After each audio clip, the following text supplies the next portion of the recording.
Once you understand the markings on a box of ammunition and what they mean, we want to discuss how to select the correct type of ammunition for your firearm. To select the correct type of ammunition for your firearm, you must first know what type of ammunition your firearm is chambered for.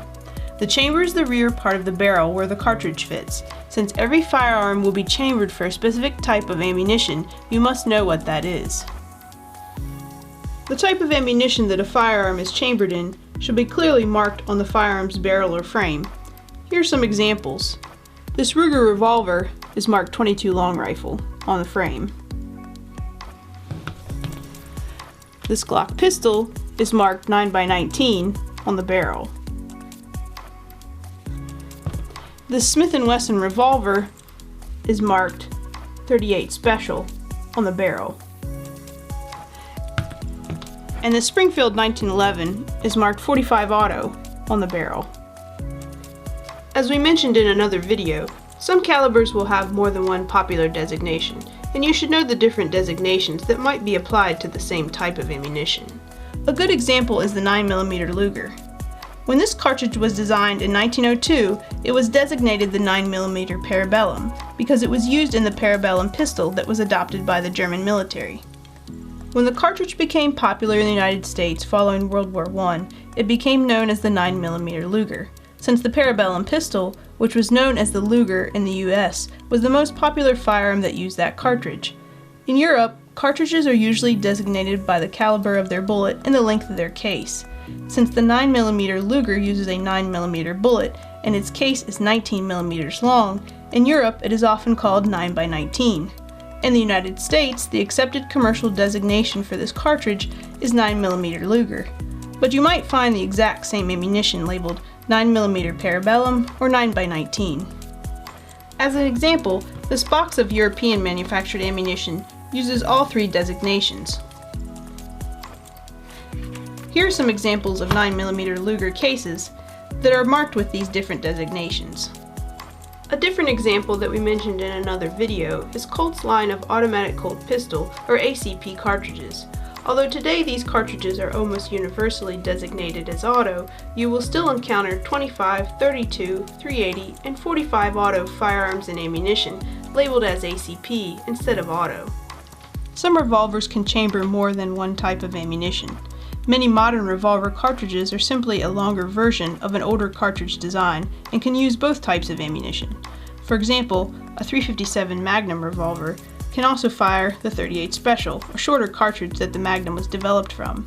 However, if your revolver is chambered for .38 Special, you cannot use a .357 Magnum cartridge in it, and it is dangerous to attempt to do so. Another example is that a .44 Magnum revolver can chamber and fire the .44 Special cartridge, but again, this does not work in reverse. Sometimes a firearm owner will want to use the shorter cartridge to have less recoil when they practice, or because the shorter ammunition may be less expensive. If your revolver can safely use two different types of ammunition, it should be clearly stated in your owner's manual. Contact the firearms manufacturer if you are not sure. For example, the Smith & Wesson owner's manual states that .38 Special ammunition can be safely used in the revolvers chambered for .357 Magnum, and .44 Special can be used in their revolvers chambered for .44 Magnum. It is very important that you only use the type of ammunition that your firearm was designed for, and you should never attempt to use a type of ammunition simply because it happens to fit in the chamber of your firearm. The next thing we would like to discuss is extra pressure rounds. Manufacturers have accepted limits for the pressure that a specific cartridge creates in the chamber of the barrel when fired. This is so the cartridge will work safely in a wide range of designs, qualities, and conditions of firearms. Sometimes manufacturers make higher performing ammunition that produces more pressure than the standard accepted limit. These cartridges will be designated plus pressure or plus P. Plus P cartridges will be clearly marked on both cartridge case and ammunition box. Many common cartridges such as 9mm Luger, .38 Special, and .45 Auto come in plus P versions. You cannot use plus P ammunition in your firearm unless it was specifically designed to handle it. Even if you have a newly manufactured high-quality firearm, that does not mean that the firearm will safely handle plus P ammunition. The manual that came with your firearm should tell you whether you can safely use plus P ammunition in it. This Smith & Wesson manual clearly states that it is safe to use plus P ammunition in that firearm. If you don't have the manual or you're not sure, contact the manufacturer of your firearm. If you can't confirm that it's safe to use plus P ammunition in your firearm, do not use it. And even if your firearm is designed to function safely with plus P ammunition, using this type of ammunition will accelerate the wear on your firearm, as well as result in more felt recoil when you're shooting it. Your firearms manufacturer may also recommend that you only use ammunition that uses cases made out of specific types of materials. All firearms are designed to use ammunition with brass and nickel-plated cases, but some manufacturers may recommend that you don't use steel or aluminum-cased ammunition in their firearms. This should be clearly stated in the manual and, if in doubt, contact your firearms manufacturer.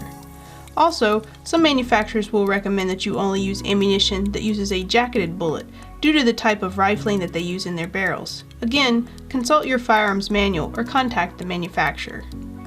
These are the factors you want to consider to make sure that you are selecting the correct type of ammunition that you can safely use in your firearm. You also want to consider that the type of ammunition you are using matches the purpose you are using it for. For example, if you're just plinking or target practicing, you can save money by using more affordable ammunition instead of more expensive premium rounds. But if you're using your handgun for things like hunting or self-defense, you want to make sure that you are using ammunition designed specifically for those purposes.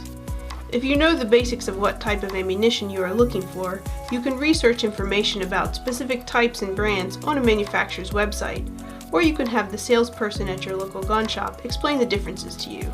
In other videos, we will discuss how to choose the best self-defense ammunition for your personal handgun in greater detail.